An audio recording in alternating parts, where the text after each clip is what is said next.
Pam and Joe, thank you guys so much for coming out and spending some time with me here today. I'd like to start off with just you guys telling me a little bit about the journey that brought you here. Addiction has been part of my life for as long as I can remember. Food, marijuana, shopping, that was the beginning parts of my addiction. And then later on in life, it turned to opiates. I didn't know how to stop. I kind of was thinking I really kind of should stop this, but I didn't know how. And I didn't know how to reach out and tell anybody, I need help because I don't know how to stop.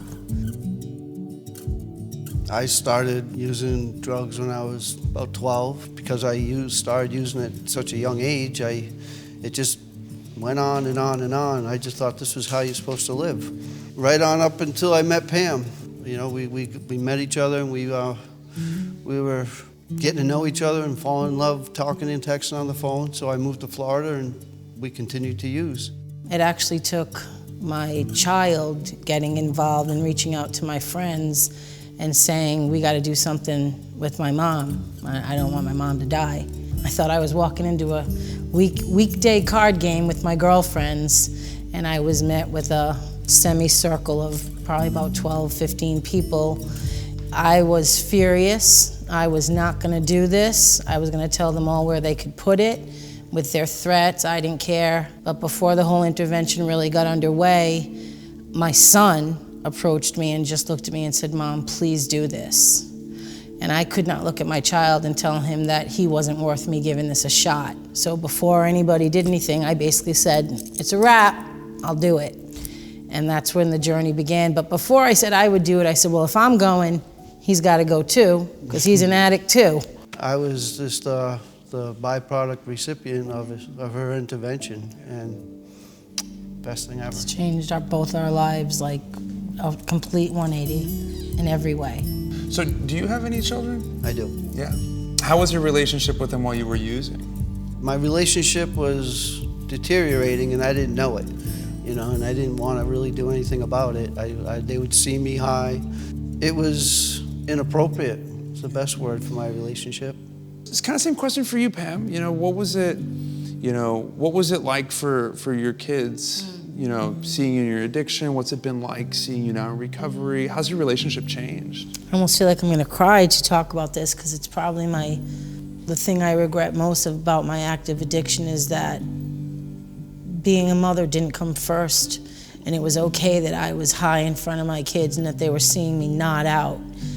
There's so much shame that I still feel to this day because I love my children more than I love anything in the world, but the fact that my kids saw me like that and would say to me over the phone after they'd come home from college for a weekend, like, Mom, you're messed up, like, what's going on? And I would just like make them think they were crazy for thinking that there was something really wrong. I was just using a little bit of drugs. It wasn't a big deal. When in fact, you know, I was killing myself. It's almost like your roles flipped, absolutely, right? They were without watching a doubt. out for you. It's exactly what happened. So, has that role flipped back to where, you know, do you feel like you're back in the parenting role? Absolutely. Or are you guys still healing that relationship? I think that they've seen how much work we've both done and that we don't just want this, we need this, you know. I participate in life again, I'm happy, I do things, my kids now, I can tell that they're confident again and I'm their mom again, not the patient that they were trying to take care of.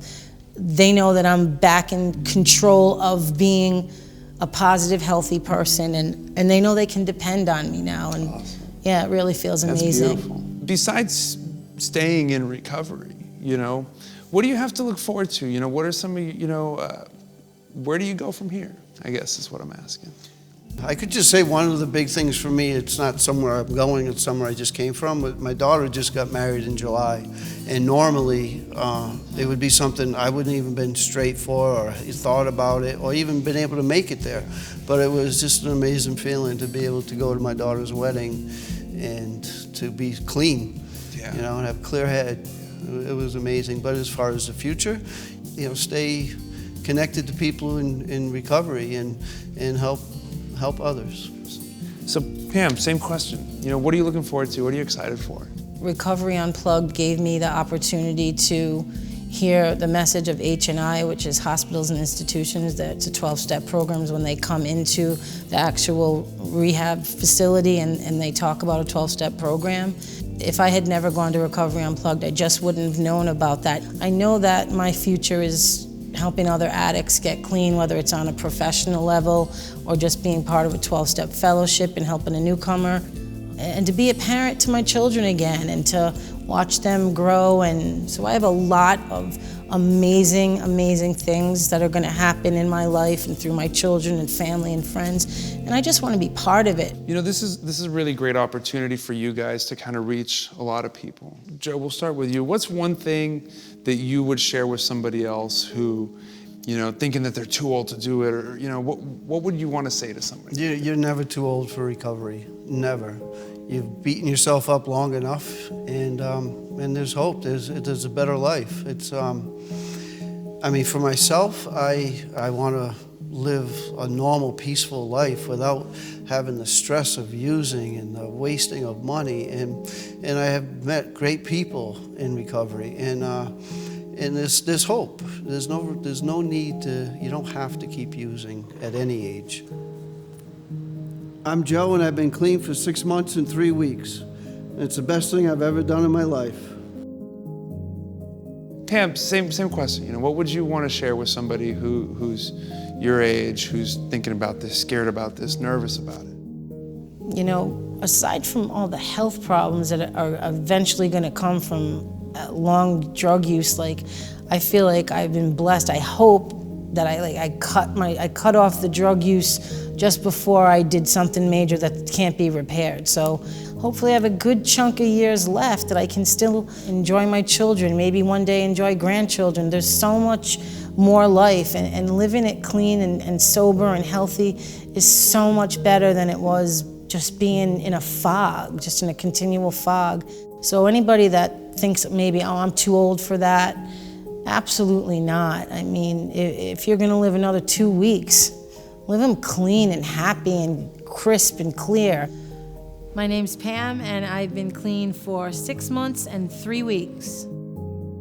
I love that, because I've heard 30-year-olds say, like, oh, I've already thrown my life away, right? I dropped out of college. Enough. So, yeah, so it's a beautiful example, not just to people who are similar to your age, but to younger people that, you know, that there's still time. I love that, even if you've got 2 weeks, like, make them good. Yeah. Right? So Pam and Joe, I'd just like to thank you guys again so much for coming down and being so open and sharing about your story and your journey and your recovery.